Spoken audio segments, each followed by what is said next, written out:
So, hi, I'm Julian Gorbach, Associate Professor at UH.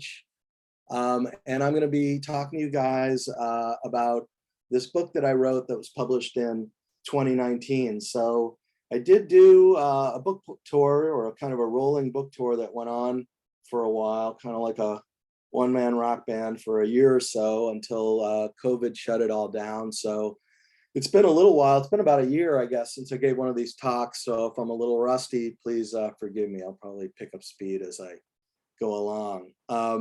But as Carina and Alphie were I guess, were able to say, or conscientious enough to point out, this is a biography of a guy named Ben Hecht. Maybe during the Q&A, I can talk a little bit about why I ended up deciding to do a biography of this guy. There were just certain things about my own personal past that raised questions about who I was and where I came from. And this was suggested to me by actually an Israeli professor that I just had a conversation with at some point back in 2007. And he said, you may want to look at this guy because I think you're going to find a lot of connections with him. So I spent quite a bit of time. Ben Hecht had a really busy life. And really, I guess from beginning to end, I'd spent several years of research and then a full year just writing the book. It's about 400 to 500 pages long. Hecht is really kind of significant for two reasons. One is he's really well remembered for his writing for Hollywood, and also because he played a role in history with the Holocaust. So he's sort of unique among American writers in that way, and that he both was important in terms of American literature and particularly in terms of Jewish American literature of the 20th century, but also at the same time, he's this figure that had an important role to play with the really significant global events of World War II and the Holocaust. And so this was kind of turned out to be a really big subject for me to take on. And I ended up finding that I was really wrestling with one big question, which is, in looking at everything that Hecht did, how he developed, and then what he came out and sort of took a very public position about, what can we learn? What insights did he have about the world that still matter today? Because as historians, we're always looking at how is the past relevant to the present and relevant to the future. So as I was saying, he's really important in one way as kind of a Hollywood legend. They call him the Shakespeare of Hollywood. Hecht really came to Hollywood right with the birth of sound, when there was a really important migration of writers, especially journalists, from the East Coast out to Hollywood, because suddenly with movies suddenly being able to talk, you needed people to be able to write the scripts. And journalists could write fast. They knew what the public wanted. And so Hollywood started really aggressively recruiting them. There's a legendary telegram that Hecht received from Herman Mankiewicz, who was the author of course, the legendary film Citizen Kane, and a good buddy of Hecht's. And the telegram basically said, will you accept $600 a week to write for Paramount? You know, the money is crazy, basically, and the only competition out here is idiots. Don't let word get around. Now, you know, going through the archives, I never could actually find that telegram, although Hecht saved a tremendous amount of his stuff, and these guys were given to a good tale.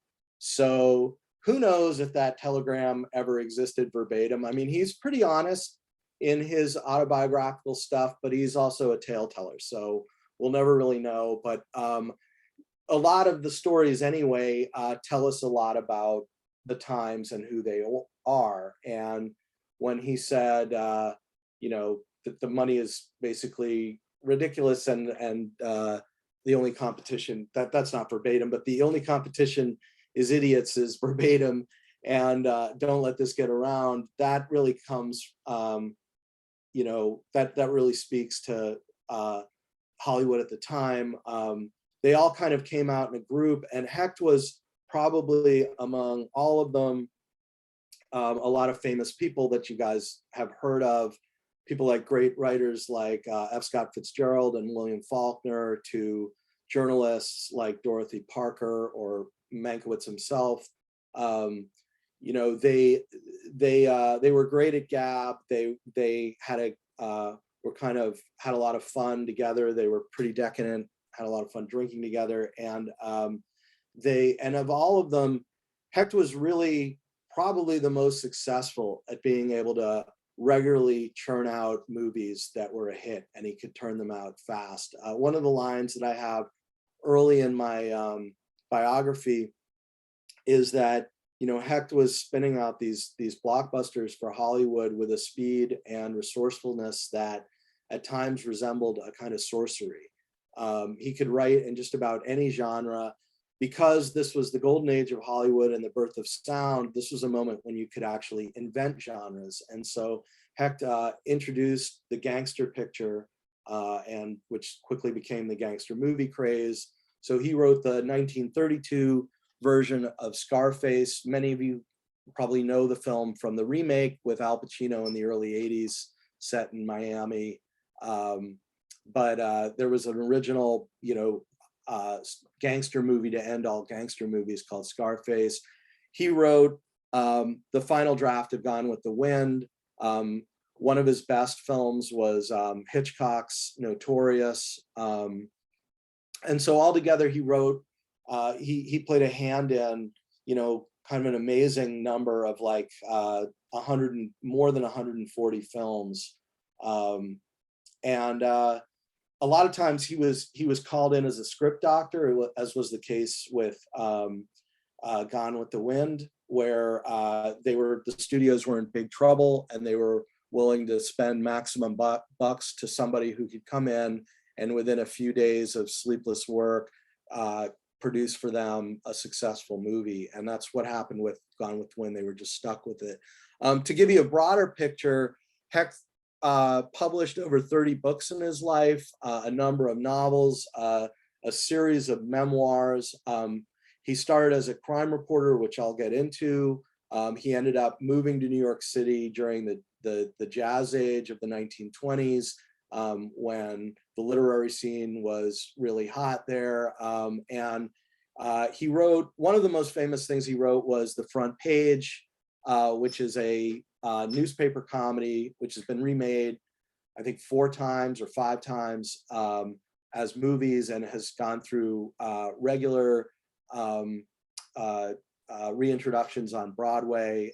It's one of the great classics of the American stage, probably one of the greatest American comedies written for the stage. And so he had that hit on Broadway before Hollywood snatched him up. Right around 1927 when movies went to film. So he was not just versatile in terms of writing different genres for Hollywood, but in writing novels, writing journalism, writing opinion columns, writing dramatic plays, writing for television. He could write for just about every media at the time. So he did that. And at the same time, he ended up in a kind of insurrectionist role within Hollywood itself. This was a time during the 1930s when the studios really ended up being kind of cowed by the Nazis and by Hitler, to the point where there was a Nazi consul in Hollywood who would literally go over all the scripts that Hollywood was producing and basically put a stop to anything that had even a whiff of anti-Nazism, let alone anything that would suggest anything about the German persecution of the Jews. So Hollywood was essentially muzzled during the 1930s. And Hecht started to kind of, you know, he was alarmed, as many people were, by what was happening in Central Europe with the rise of Hitler. And he started to chafe under the system quite a bit. And what he says is that with everything that was happening on the world stage, he had always been kind of what he called an un-Jewish Jew. There was a term that was introduced later in scholarship about Jewish American culture called a non-Jewish Jew. What he says before that was really discussed by scholars or in discussions about Jewish American culture was, he used the phrase un-Jewish Jew. And what he meant by that was he wasn't particularly observant. It wasn't a very visible or obvious part of his public identity. And it wasn't even necessarily central for a long time, although he's always close with his family. It wasn't necessarily central to how he saw himself and how he understood himself. And so what he says in his memoir was, I turned into a Jew in 1939. The Nazi persecution of the Jews brought my Judaism to the surface. And for reasons that I'm going to talk to you all about today, Hecht had a unique perspective on the world. And as a result, with the rise of Nazism, a lot of people who look back at the Holocaust and talk about the late 30s and early 40s, talk about a phrase that Deborah Lipstadt, who's a Holocaust historian and also a media scholar, used, was beyond belief, to describe the way that the coming of the death camps, the train system, the crematoria, all of that was something that people weren't prepared to imagine by the late 30s or even by 40 or as late as 41 or 42. And Hecht wrote an extraordinary short story that was published in June of 1939. So he probably wrote it right around the time in the fall of 38 when Kristallnacht happened, which was the terrible Jewish pogrom in Germany, where so many shops were smashed and so many Jews were killed on the streets. Hecht at the time wrote a short story called The Little Candle, which in really vivid, horrifying detail describes the Holocaust at a time when this was unimaginable to the world. And so you can go back and you can look at book reviews from 1932 of Hecht's book, and they talk about The Little Candle, the short story, and they say he actually imagines this extermination of the Jews in Europe like it's this insane vision. But when you read it now, it looks like an account of the Holocaust. It's really vivid, it's really scary. And so he had this kind of second sight. And one of the questions, going back to my original question that I had in writing the whole book was, why? Why did he see things differently? How did he see what was coming at a time when others didn't? And so as a result, when, to be specific about the important role he played in history, when news reports started to come out of what's called the final solution to the Jewish question, which a lot of times, looking back, we conflate with like the Holocaust, and they're two very different terms, or show off, right?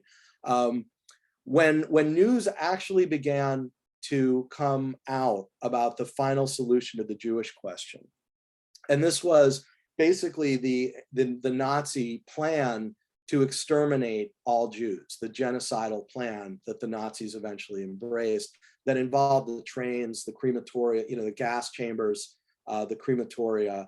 By the time this all happened, it got onto page 6 of like the Washington Post.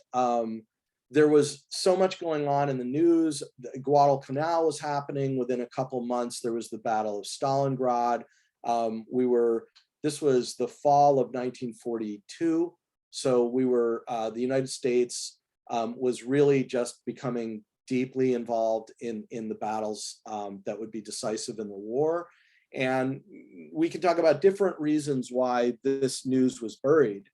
But when Hecht and the small group of people that he was involved with, who at the time were trying to raise awareness and raise funding and support for a Jewish army, because of course they were aware of the persecution of the Jews, but not a Nazi plan to exterminate them.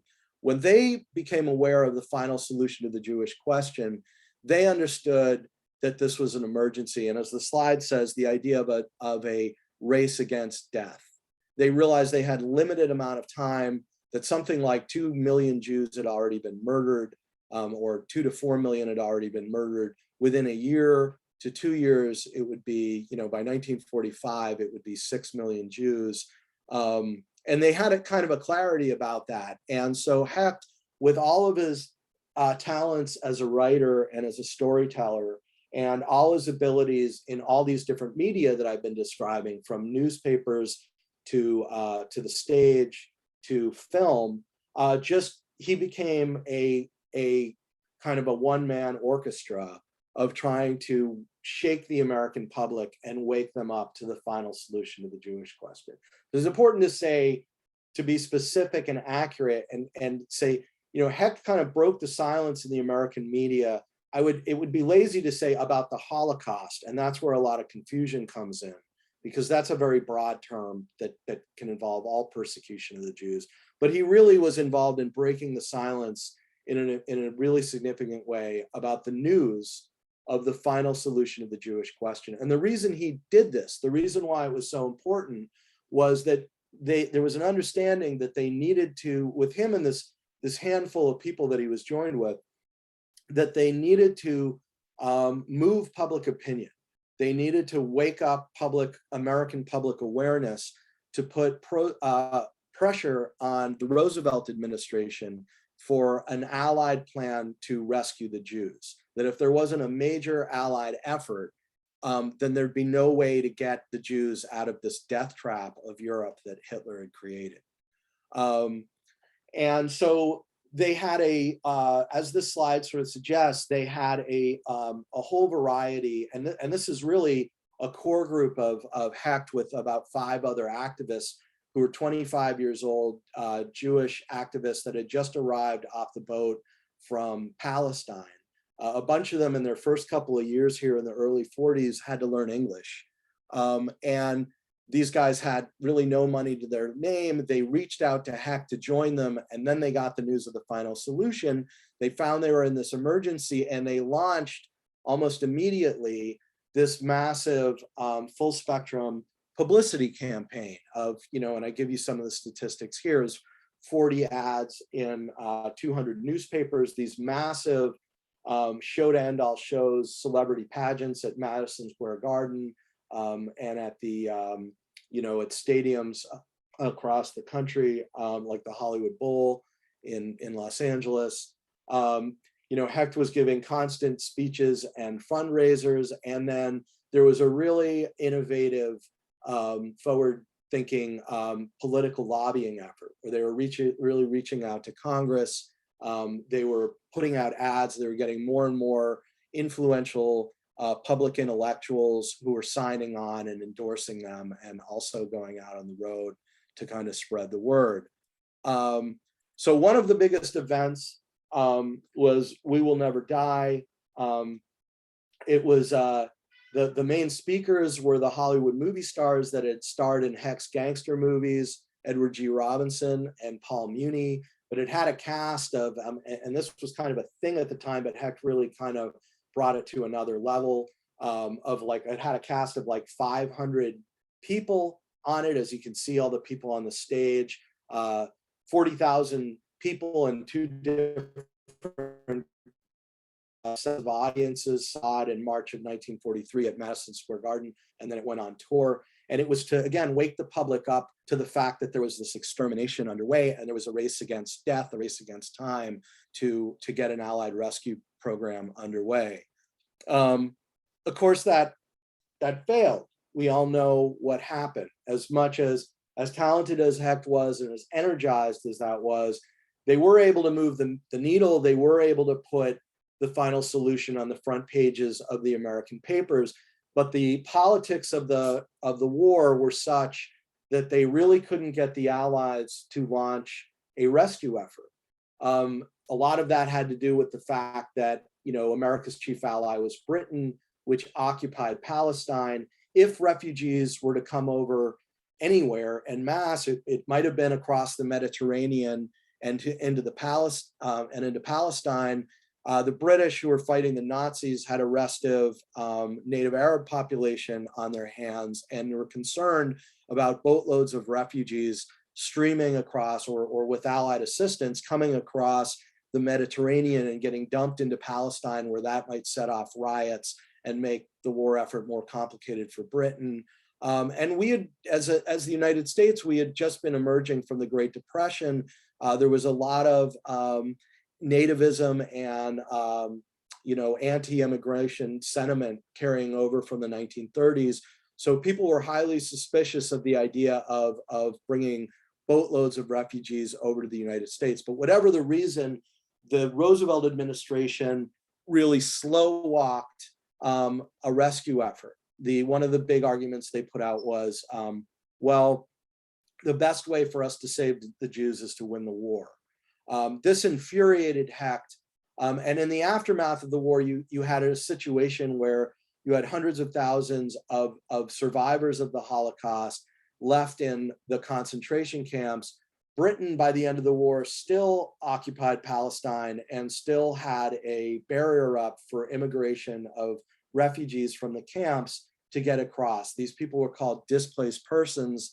And so the experience of the war, the failure to be able to rescue the Jews, had radicalized Hecht. And the group that he was with, which we know of as the Irgun, basically were behind an armed revolt against the British occupation. So Hecht shifted from his appeal to humanism to continuing to do events like a play starring a unknown 19-year-old at the time named Marlon Brando, called A Flag is Born, which played on Broadway. And he would use the money to fund, to buy weapons to ship to Palestine in the fight against the British. And then as the British began talking about withdrawal, that money went into the Arab-Israeli war on the side of the Jews, in that war. And it's important to understand the Jewish politics in Palestine in the 1940s. There were two groups. The main group was the Haganah, which ended up becoming, they were kind of under the leadership of David Ben-Gurion, who became the first prime minister of Israel. Their strategy was to appeal to the United Nations, to appeal to the United States and to Britain, most importantly, to ask for a partition plan and to find a political solution for a birth of a Jewish state. The Irgun was the more militant, the group that Hecht was behind was the more militant and radical group. And they directly had an armed struggle against the British occupation. So they were directly involved in bombing the British, shooting British troops, and so a direct attack on America's biggest ally, which, as you can imagine, was rather controversial in the United States. So Hecht writes, A Flag is Born. There's Marlon Brando. It's a kind of a militant drama about the birth of Israel, the fight for a Jewish state, and he uses that money to fund both the ad campaign and the fundraising efforts, but also to buy weapons and an arms ship for the Irgun. And then he puts out this notorious ad in 1947 in May. It's a full-page ad with the provocative title, Letters to the Terrorists of Palestine, because by this time the Irgun is being called the Jewish terrorists or the Palestinian terrorists because of their violent attacks against the British. And one of the lines in Hecht's advertisement is right here. This was the one that really set people off. You can imagine for an American audience, but also for a global audience, how this looked. He said, every time you blow up a British arsenal or send a British railroad train sky high or let go with your guns and bombs at the British betrayers and invaders of your homeland, the Jews of America make a little holiday in their hearts. So he's seen as a real extremist. Some people, like Edward G. Robinson, the Hollywood actor, never speak to him again. He becomes this notorious figure at this point. And right at the same time, Hecht has a new partner in the effort for the fight to a Jewish state, which is, here's a guy who started, Ben Hecht starts as a Chicago crime reporter. He becomes the author of gangster screenplays for the, he introduces the gangster movie to Hollywood.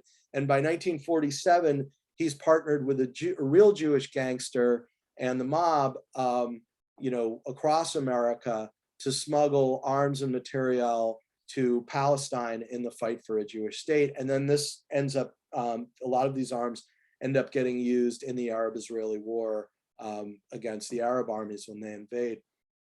And so Mickey Cohen is kind of the king of the West Coast rackets. And in some ways, he kind of comes to symbolize the tough Jew for Hecht. And one of the arguments I make in the book is how important the American mob turned out to be in terms of arming the Jews of Palestine during the fight for a Jewish state. So you can see there's quite an evolution here for this guy. He starts as a journalist, is kind of a bon vivant in New York and in Hollywood, writing novels and plays and screenplays, becomes politicized, comes out with a massive humanitarian appeal, sort of asking the world to help rescue the Jews, and then, fails at this, becomes further radicalized, or at least the radical that was always there, the rebel that was always there within Hecht, is really what boils to the surface in his anger over the genocide. And he becomes labeled a gangster and a terrorist, a fascist. So if you just look at that one window of transformation from his humanitarian appeals to his partnering with Mickey Cohen to ship weapons, we see a real, what seems like a really dramatic shift, right? From humanitarian activist to, militant.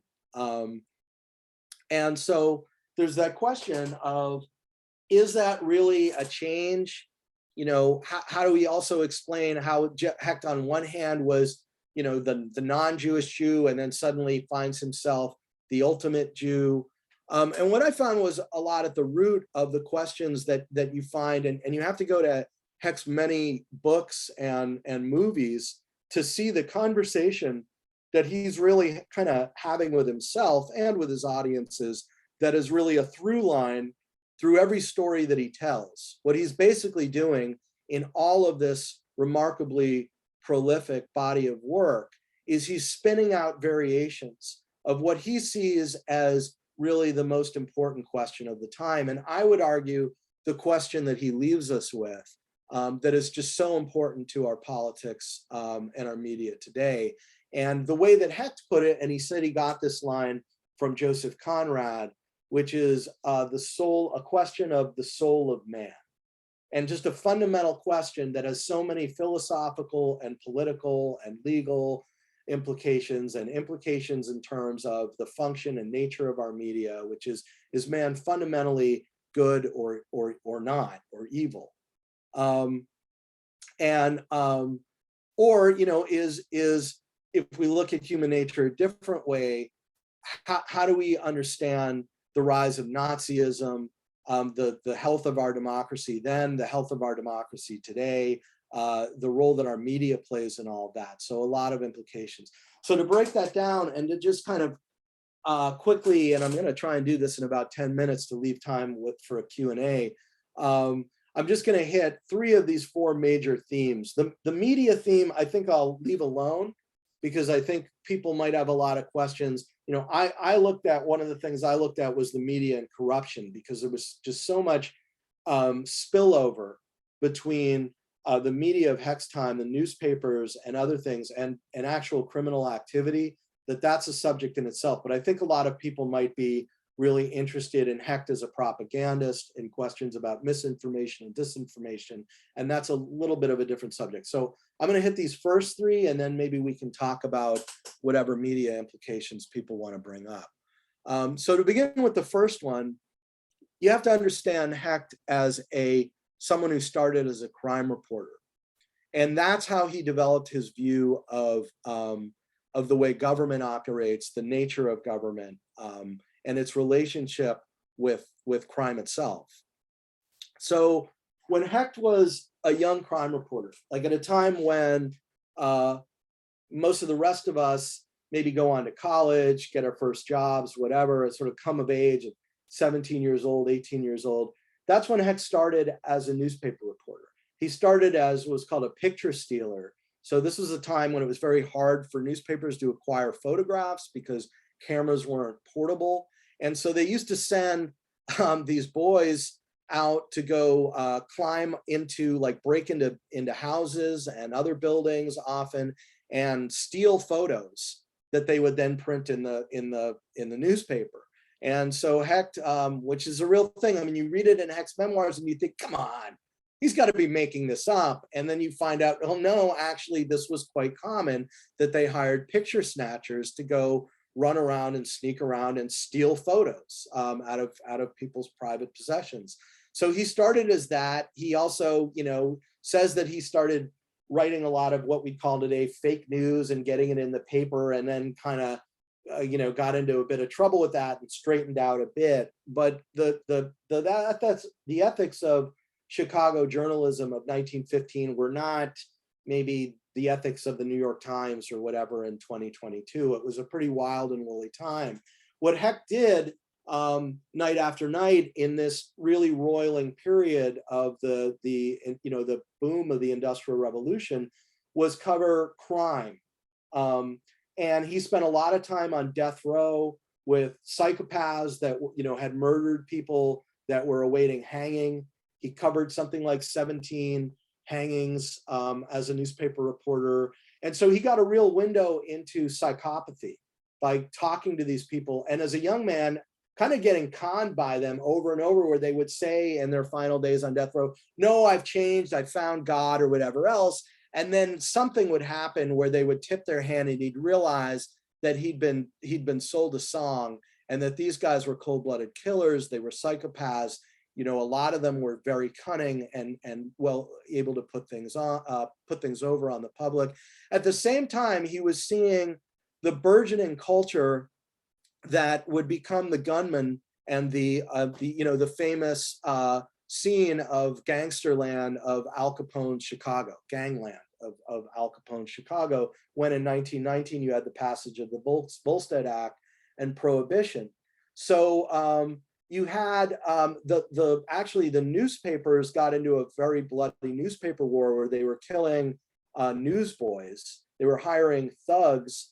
Their circulation departments were hiring thugs to beat up and often kill. Something like 23 newsboys were killed in this bloody newspaper war while Hecht was writing for papers. And a lot of these young thugs ended up by 1919, 1920 being the gunmen of Al Capone's Chicago. And you can go back to the papers of 1913, 1915, you can find the names, and then you can do a search and you can find them showing up in Al Capone's outfit and in rival outfits, same names, same people, 10 years later. So the people that started, that ended up in the famous Chicago gangs of Prohibition started under the employ of the newspapers, oddly enough, many of them. And at the same time, there was this mixing of the political culture and the gangster culture.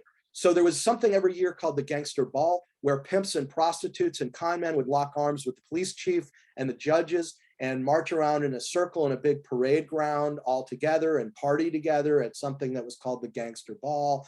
And just to kind of, I know there's a lot of text, but it's worth hearing, so I'm going to read it out loud to you guys. The guest list included nearly every criminal in town with the price of a shave, and nearly every whore from Englewood to Evanstown who had access to a ball gown.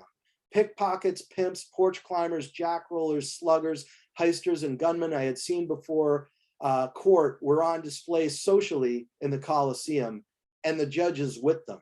The judges, police officials, bigwigs from City Hall and state capitol, and every variety of the political genus were intermingled with the agents of crime and vice. And so what you saw was, in a sense, the parasite that had been feeding on, you know, the downtown loop in Chicago, that had been running a lot of the rackets and everything else, ate the host. By the time you had the passage of the Volstead Act and you had crime become a syndicated criminal enterprise, you had, you know, what we call organized crime that launches with bootlegging and prohibition. And what Hecht sees as that is, once Al Capone rises to power by the 1920s, he's got the politics, he's got the government of Chicago in his grip. So before the passage of the Volstead Act, actually, or right while it's going on, the Chicago Daily News, which is Hecht's employer, which has got one of the greatest at this moment foreign correspondent outfits of any American newspaper, sends Hecht to Germany in 1919 in the immediate aftermath of World War I. And what he sees is a lot of what he thought of as shenanigans, and something that he, as a cynical young guy, he kind of laughed at, like the Gangster's Ball. It's kind of funny on some level. He saw it was not so funny in Germany in 1919. He saw the same kind of rackets, the same kind of subterfuge going on, only with criminals locking arms with the government and with people being machine gunned to death in places like Moabit Prison, where there was an uprising that was brutally put down, you know, by the German government in this chaotic period. And so, you know, what he says is, my cynicism when I got to Chicago in that kind of horrid, I mean, when I got to Germany and that horrid oxygen of Germany, my cynicism lost its grin. And he saw a marriage of criminal activity and a kind of psychopathy that you see in thugs marrying with a political organization. He returns to Chicago for the era of Al Capone. And then this is, just to play you guys this briefly, when he writes screenplays, this is a vivid example of Hecht expressing this worldview in Hollywood movies. So this movie is Foreign Correspondent. America is not yet in the war. And what it's about is, you know, without being yet able to really name the Nazis as Nazis in a Hollywood movie, they're talking about a terrible criminality spreading across Europe, and the American correspondents over there not telling people the truth. This is Hecht's screenplay, and if you listen, I hope the sound turns out all right, you can hear what he says. I don't want any more economists, sages, or oracles bombarding over our cables. I want a reporter, somebody who doesn't know the difference between a nizam and a kangaroo. A good, honest crime reporter. That's what the globe needs. That's what Europe needs. There's a crime hatching on that bedeviled continent. So that was the way he understood the war. That was the way he understood the rise of Nazism, was the rise of gangsters and psychopaths. You know, one of his views about the public vis-a-vis this, to give you the broader sense of how this roots directly in a view of the soul of man, is this line where he's talking about how the public was responding to investigative reporting about the Capone regime. He says, you know, Big Bill Thompson was the mayor who was essentially the Chicago mayor who was Capone's toady. And he says every newspaper was a bloodhound baying after Thompson. The headlines never let up during Big Bill's long roost in City Hall. Scandal was bared. The looting of the city's treasury was constantly exposed and documented. Tales of thievery by Thompson and his henchmen, of collusion between the City Hall and the town's inferno of vice and crime, were offered daily to the citizenry. In the teeth of this constant exposure as a political ogre, Thompson offered himself biannually as a candidate for mayor and was elected 5 times. So you can see Hecht's cynicism ran pretty deep.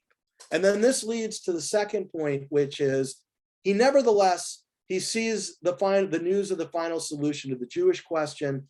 You know, there's an argument, if you look at Nazi historiography, that they themselves, as late as the late 1930s, did not have a specific program or policy for the Jews. They had not yet worked that out. The policy of Nazi Germany up through the 40s was to make Europe Juden, or Germany in particular, Judenrein, which is rid of Jews. And so they tried to force out the Jews. And so you had this upside down situation where America and other allied countries were not accepting the Jews while the Nazis were trying to push them out. And then once you got into the war, particularly Holocaust historians root the shift to the final solution of the Jewish question to the summer of 1941 and the Nazi invasion of the Soviet Union, when they really started marshaling their resources to setting up the train system, to saving bullets they were using on the Jews, to instead use poison gas in the crematorium. When all this comes out, Hecht shifts to say we've got to wake the public up to this. We've got to rescue these people before it's too late. They're being wiped out on an industrial scale. But he's got that concern about what is the soul of man? What are people really willing to stand up and push for this? It's going to take a collective yell or cry for help to make this happen, if it can happen at all. So this is a moment, one of the few surviving film clips from We Will Never Die, his 1943 Holocaust pageant.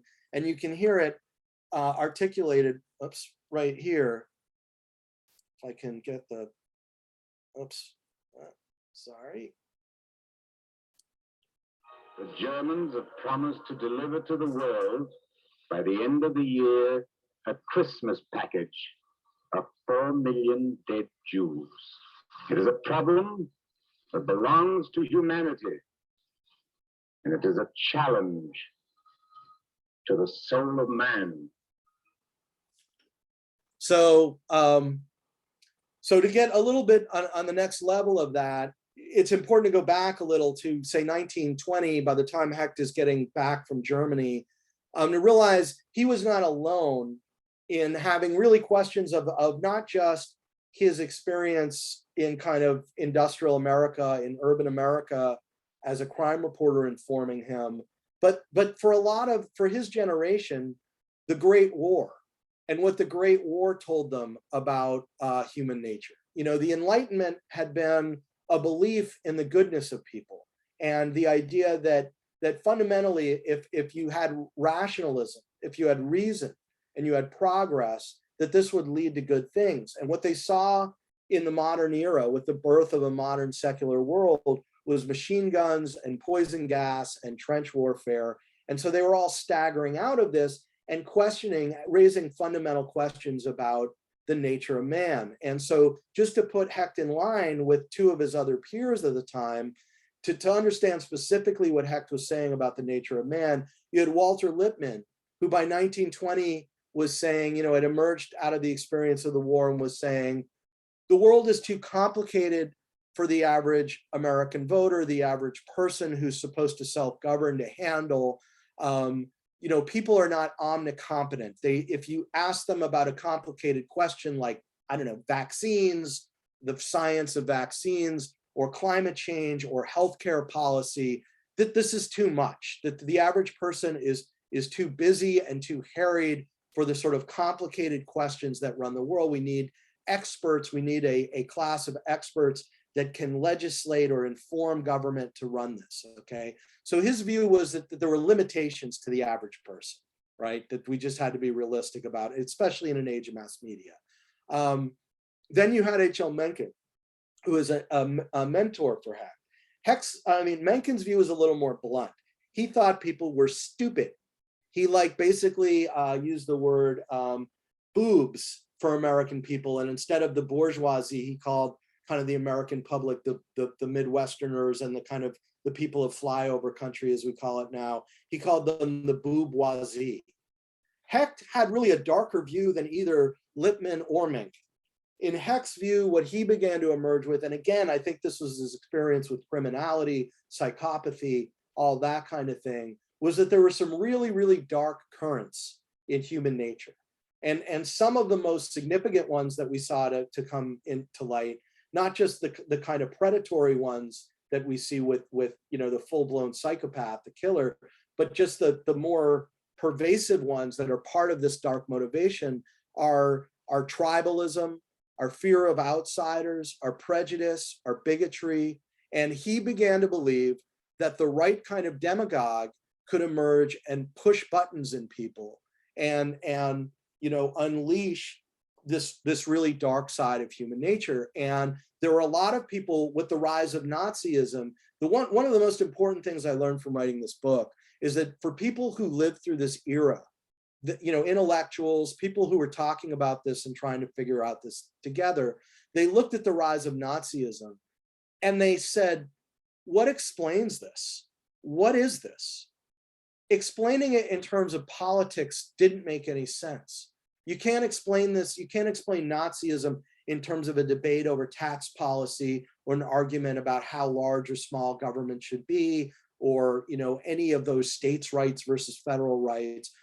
People understood it as madness, and they said we have to start looking at politics at root as a question of human psychology. And so I think what Hecht read in the rise of Nazism is, we're used to talking about psychology as an individual condition. What a lot of intellectuals of the 1930s and 40s began to write about and think about was the idea of mass psychology or political psychology. And the way Hecht understood the rise of Nazism was the rise of mass psychopathy. So to use kind of an analogy for what he was reading in what happened with Hitler, if you think about a tuning fork, right?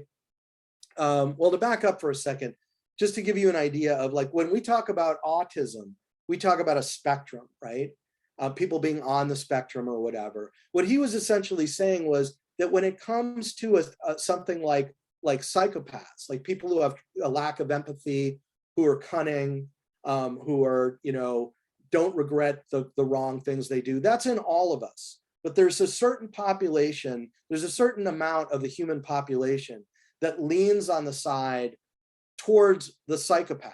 The people on the extremes are full-blown psychopaths, but a lot of us are somewhere on that spectrum. And so to shift to another analogy from the spectrum for a second, if you think about the idea of the tuning fork, right? If you bang a large tuning fork and you have other small tuning forks, the small tuning forks will begin to vibrate in sympathy with the big tuning fork. And what he saw was with a figure like Hitler was someone who learned how to tune in on that vibration, how to tap into that element that was in any population, any group of millions of people. There was something like 40 million Germans at the time. And so he learned how to condition them so that every time he banged on the tuning fork, they began to vibrate in sympathy with certain messages that he kind of conditioned them to be ready for. So it was like he gave them their dopamine hit, and that was how they responded. So the fundamental thing is this raises questions about fundamental questions about how well can our democracy really function if there are these problems with democracy. So when I put this slide together, we were not in such an elemental fight about the soul of America, right? We are now. And so none of this may all seem like yesterday's news, but when I was writing this book in 2012, 2013, I thought, these are a lot of debates that we have been putting off having about our own system and how well it works, that really get to the root of a lot of the longstanding arguments we have. And what we've seen by 2022 is all of this stuff has really reared its head. And we're fighting over we're having these arguments over now about what kind of people are we? And what are the implications in terms of the way we structure and order our society? So this is, again, this idea of using, this gets into propaganda and disinformation, the idea of the big lie. Can you tell? Which is now, when I made this slide, this wasn't part of our regular political dialogue. This has now been introduced. We now are talking about the big lie again. But the big lie going back to the 30s and 40s, which is where it was born out of, it actually really begins to circulate during the era of McCarthy in the early 50s, is the idea of telling some big, simple tale and telling it over and over again, never mind the facts, because if you can sell people on the story, then they'll believe whatever facts or evidence you give them. And then a final part of this, and this is where I'm going to wrap up and get questions. I know I'm probably over, is the idea you can't study the Holocaust without studying man's capacity or humans' capacity for denial and denialism. So something that I think is really important if you talk to any Holocaust scholar, and that I hope that as a community we make a community of scholars we make a bigger deal about, is this idea of the natural proclivity that we have to denialism. And in the 1930s and 1940s, that meant the spread of Hitler across Europe. That's why you had appeasement and no check on Hitler when he, first when he went into Austria, when he first, took a chunk of France, then went into Austria, then, most famously Czechoslovakia. And then, of course, you have it with the rise of the Holocaust itself. What Deborah Lipstadt said was beyond belief. So a lot of what this story is about is man's capacity for denial. And if you think about the things that we confront now in a post-World War II atomic age, when we really face on all these different fronts and increasingly questions, existential questions, whether it's, fighting with the spread of a pandemic and how we deal with that, or climate change, or questions of whether our democracy will survive. So I'm going to play you guys one more clip, and then if we have time, Carina, you'll have to tell us, but I'll take questions. I'm sorry I went over, but I never really know exactly how long it's going to take. All right, so here's a clip from another great journalist, Edward R. Murrow, that I just kind of love, and so I kind of had to share it with you guys about Americans' capacity for denial. And I'm going to conclude with that for my talk. So.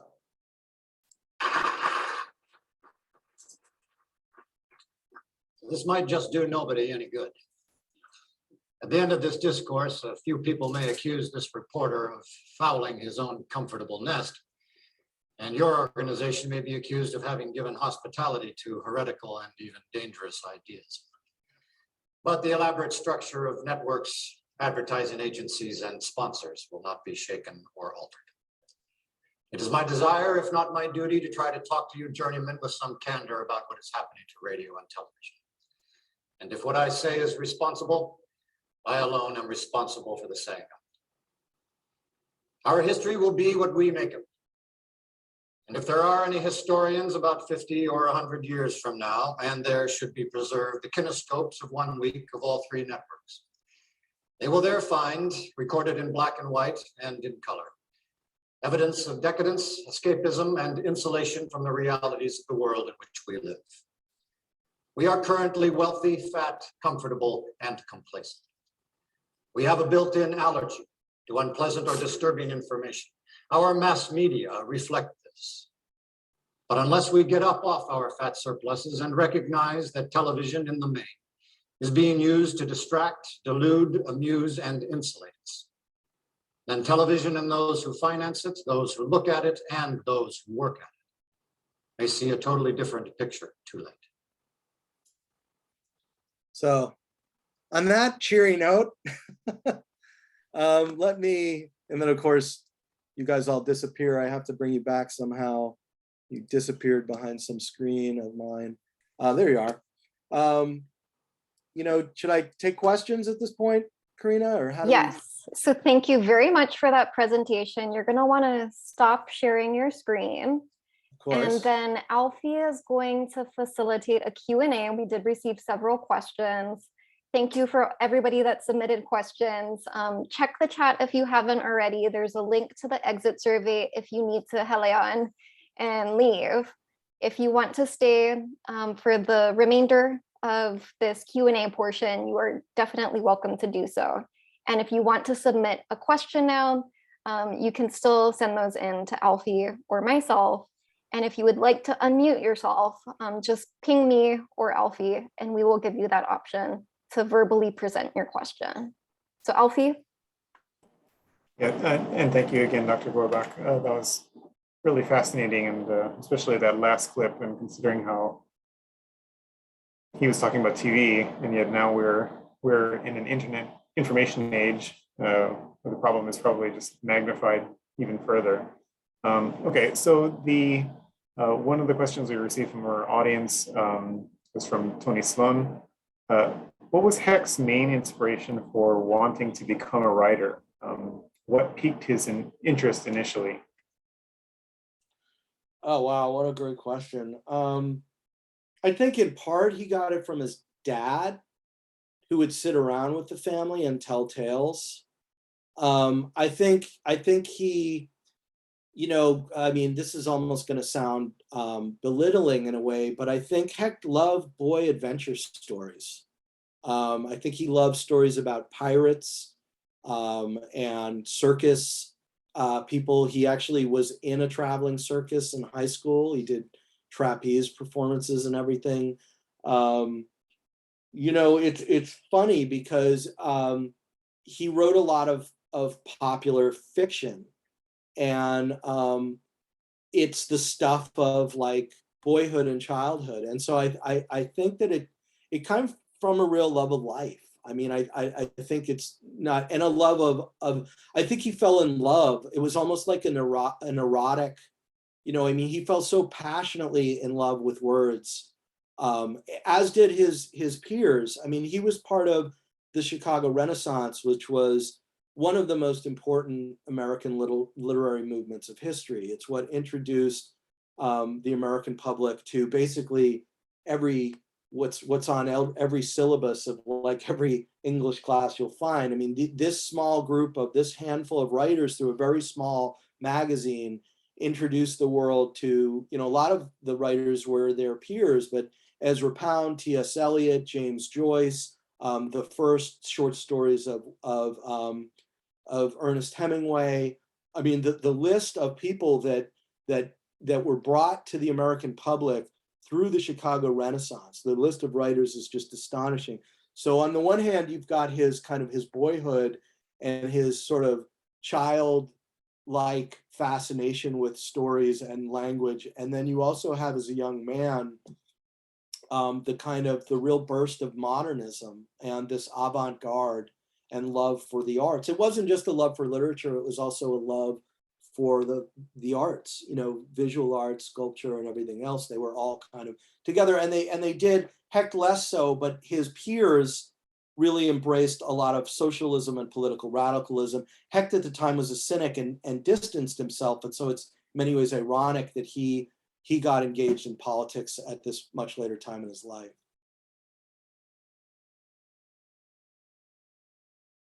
I don't know if that answers your question. That's about as best as I can do off the cuff. Thank you. This question is from Joseph. In spite of the Exodus story of hope, centuries of persecution, the Shoah story of finality, and the creation of the state of Israel, why does the Jewish question persist? Are humanism or militancy sufficient for human progress? And who asked that? Joseph? Joseph what?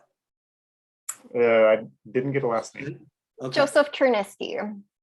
I am so glad, Joseph, that you asked that, because that is a question that you will hear so many Holocaust historians, well, not necessarily a Holocaust historian, but Jewish historians refuse to answer.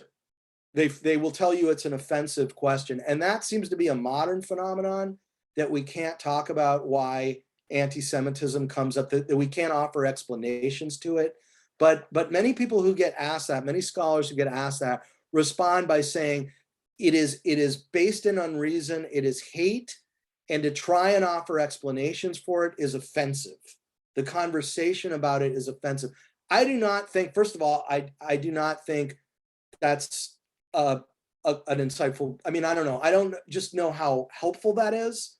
And second of all, if you've read a number of really important Jewish historians, you know that a lot of them have addressed this quite a lot, like people like Walter Lacour, or I'm trying to, I always blank on the name when I'm put on a spot, but the guy who talked about redemptive anti-Semitism, one of the greatest Holocaust historians, talk about this in depth. And the quick answer is there is a way to kind of understand the historical explanation for this. And it's that with the birth of the Enlightenment, you had, I mean, one thing to understand about European history as an American is that the emancipation, what they called emancipation of the Jews in Central Europe or in parts of Europe that happened in the mid-19th century, is as important to European history as the Emancipation Proclamation is to American history. And what had happened was you had the Enlightenment, which introduced these idea of reason and tolerance and equal rights and rights of man. And this evolution where you started having constitutional democracies and this freeing up, this kind of move away from the feudalistic, monarchistic system, autocratic system of the feudal era into a modern secular Europe.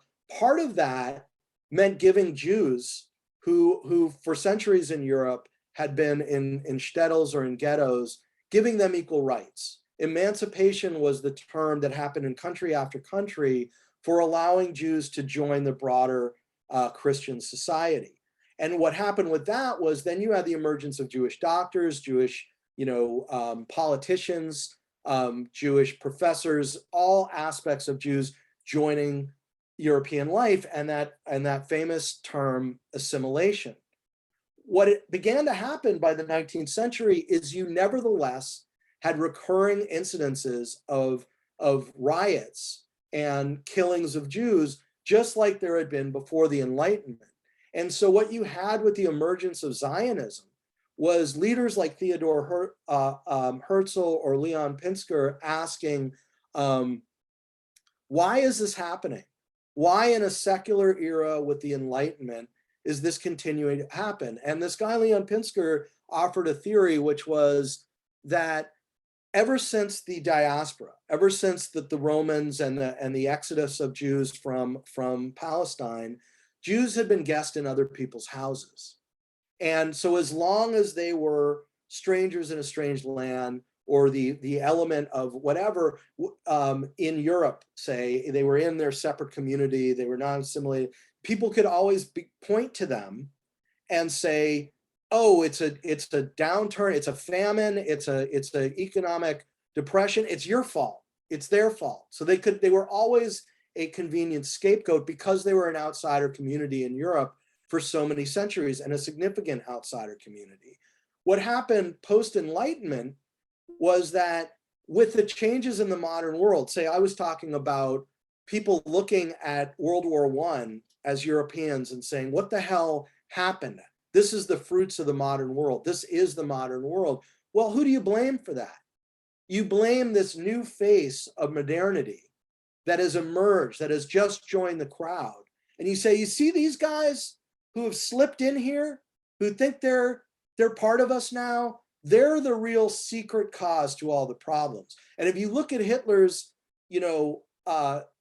rap to the German people, the big lie that he told about the Jews to explain the depression and explain the straits that Germany was in, what he could say is, here's the face of modern Europe. Here's the face of liberalism. You want liberal, you want modernity, this is what you get. You get these people with the hook nose and the puppet masters of Churchill and Stalin and everything else.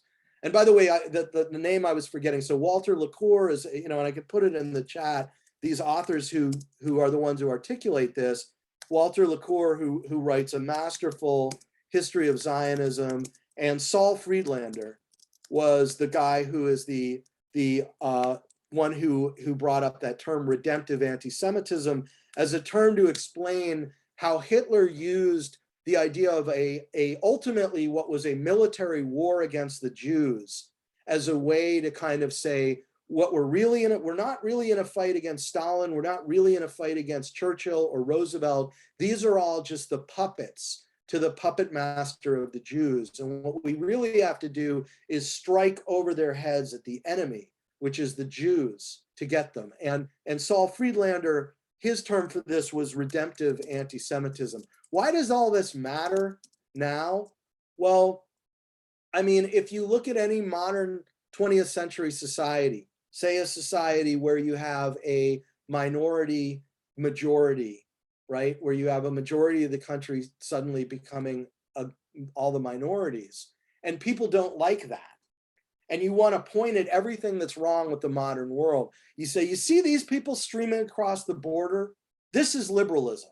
This is the problem with the way things are changing. And if we don't fight back against it, these people are going to destroy us. It's a war that we're in, and it's a war for survival.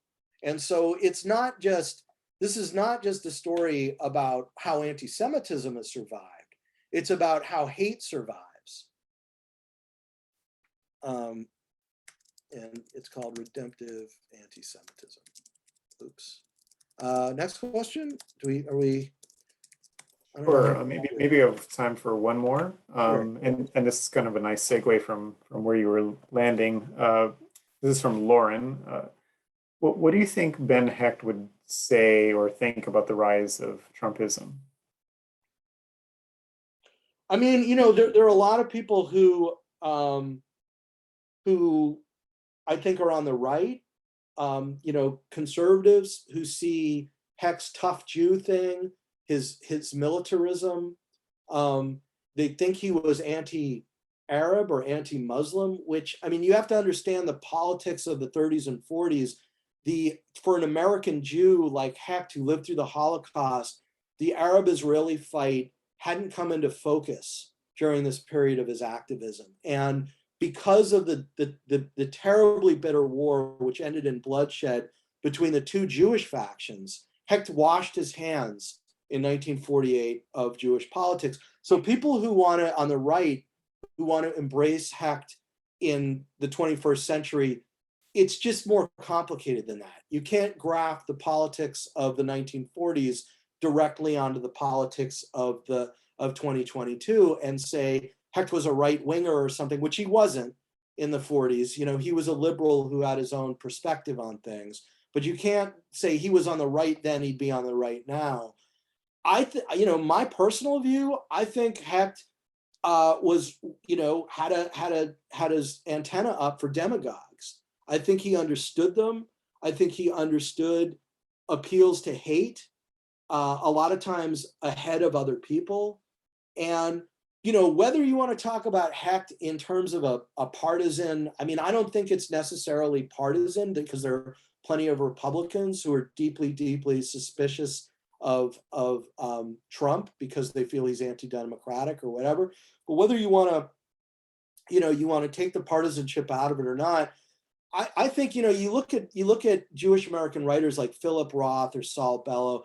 I think it's really important to take a second look at Ben Hecht, not just his films, but also his prose, because his themes in his writing are so important to us today for all the reasons that I'm talking about today. So, you know, you can draw your own conclusions about Trump. It's just difficult for me and okay, I'm a liberal. It's difficult for me to read Hecht, read his warnings about the rights of man and the soul of man and our dark implications, and not see him as like would have been one of the most vocal anti-Trumpers. Now, I also think he would have been. I think you know, my dissertation about this was called "Crying in the Wilderness," and the reason it was called that is because this is a line about the Jewish prophets, which is that when they went and spoke out, they focused their ire not on the Babylonians or the Philistines, but on the chosen people who should know better. And Hecht really directed his criticism and his guns on Roosevelt and the liberals. And I think he did it because I think he saw himself as an iconoclast whose job was to, so I think he would have been relentless against the Democratic Party. And I think he would have been really tough on people like Biden and others for not being tougher in standing up against Trump and not being more forthright. I mean, like the decision of the Democratic Party to not have a fight over democracy, to say, well, it's going to be about kitchen. I don't know. It's a question I have. You know, would that have infuriated Hecht and said, you need to take these people on and fight over what's right and wrong here, and not try to politic your way around it. He was just very blunt, you know. So are we out of time? Boy, these questions were fun.